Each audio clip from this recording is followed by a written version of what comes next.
सीमा हैदर से एटीएस ने घंटों पूछताछ की है।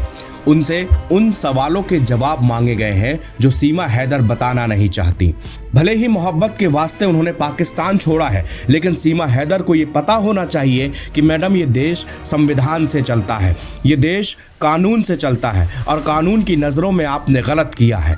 आप किसी जासूस की तरह नेपाल के रास्ते भारत में दाखिल हुई हैं।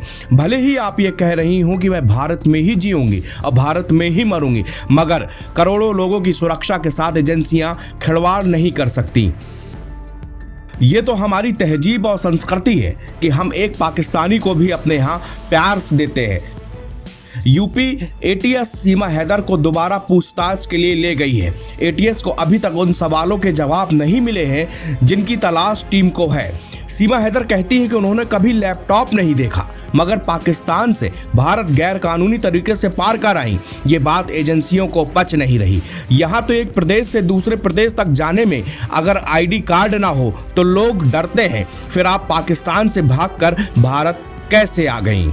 चलिए हम मान भी लेते हैं कि आप सचिन के इश्क में डूब चुकी थी। चलिए हम मान लेते हैं कि आप दो जिस्म एक जान है। चलिए हम मान लेते हैं कि मोहब्बत में सरहदें छोटी पड़ जाती हैं। चलिए हम ये भी मान लेते हैं कि आप अपने हकीकी शौहर से निजात पाना चाहती थी, लेकिन क्या अपने इश्क के लिए आप 4 बच्चों की जिंदगी बर्बाद कर देंगी? एनबीटी ऑनलाइन से इंटरव्यू के दौरान सीमा हैदर के शौहर गुलाम हैदर ने कहा था कि उनको बच्चों की याद आ रही है। गुलाम हैदर का कहना था कि अगर वो अभी भी पाकिस्तान आ जाएं तो हम उनसे कुछ नहीं कहेंगे।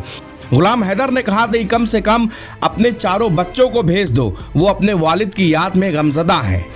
सीमा हैदर सनसनी बनी हुई हैं। वो कैमरे में ऐसे अंदाज से पेश होती हैं जैसे कैमरे से उनका वास्ता पुराना हो।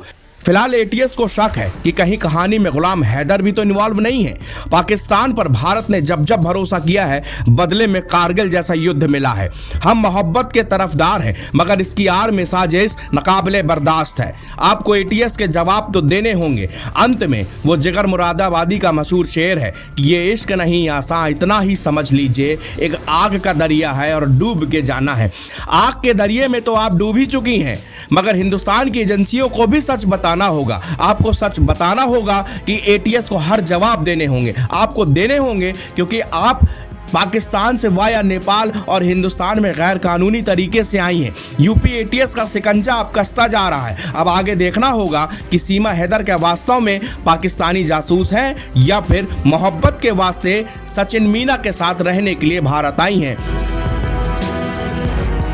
एनबीटी ऑनलाइन की रिपोर्ट।